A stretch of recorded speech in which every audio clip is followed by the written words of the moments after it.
Number 15, James Buchanan, Democrat, 1857 to 1861, 65 years old, from Pennsylvania. James Buchanan is often ranked at or near the bottom in these polls to determine the best and the worst of the American presidents. I think the reason that he's often rated near or at the bottom is because actions that he took during his presidency probably hastened the coming of the Civil War. He did fail, but I think he failed with integrity, and I think he needs to be given credit for at least trying. I think that he should be maligned, but we've got to get it right. Really, what he deserves his last place rating for is near treason. James Buchanan was one of the most politically accomplished presidents America has ever had.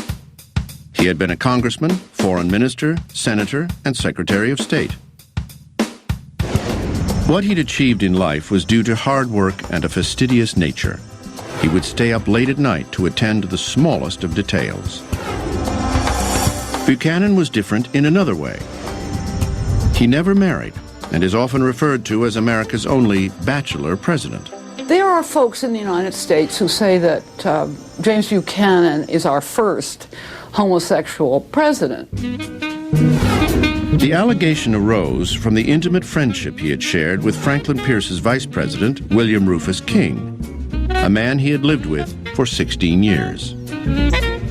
There really is not a lot of hard evidence. There are 3 or 4 mentions at the time of Buchanan and his wife, or Aunt Nancy. These 2 men are Aunt Nancy's. Now, King was part of this circle of dandies, they called them, and there certainly was some sense in this group of men that they were having homosexual relations. It's very hard to make any kind of determination about something like that, even about someone living today, let alone someone living in the 1850s. Buchanan had his charming niece, Harriet Lane, serve as his White House hostess. Since Harriet wasn't Buchanan's wife, she was called the First Lady, a term coined to describe her role. While Harriet presided over social life at the White House, Buchanan presided over a house rapidly dividing. His decision to endorse the Constitution written by the pro-slavery settlers in Kansas made Buchanan appear to be a supporter of the South and a traitor to the North. The idea that the president will try to force slavery into a territory where it's clear that a majority of the settlers don't want it completely discredits his administration in the eyes of large numbers of Northerners, including Northern Democrats, not just Republicans. Everything that James Buchanan does for the last part of his administration is so pro-Southern that he does not do, in the classic presidential oath, preserve and defend and protect the United States. Ultimately, Buchanan's management of the battle in Kansas did nothing to settle the slavery issue. It only made it worse. Slavery, couched in the mantra of states' rights, was now the defining issue in the historic election of 1860.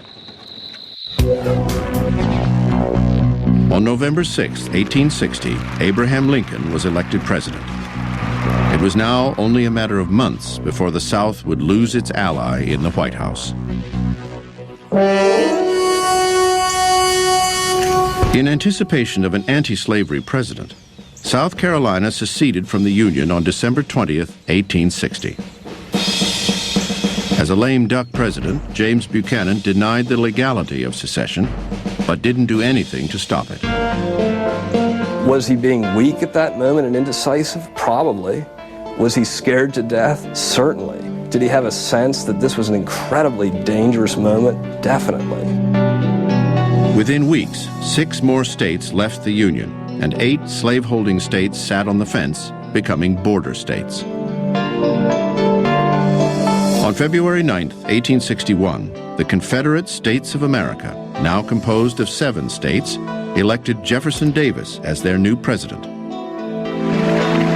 1 month later, Buchanan's presidency came to an end. He was tremendously relieved to set aside the burden of office and hand it over to Lincoln. On his last day, Buchanan said to Lincoln, "If you are as happy to be entering the presidency as I am to be leaving it, then you are a very happy man."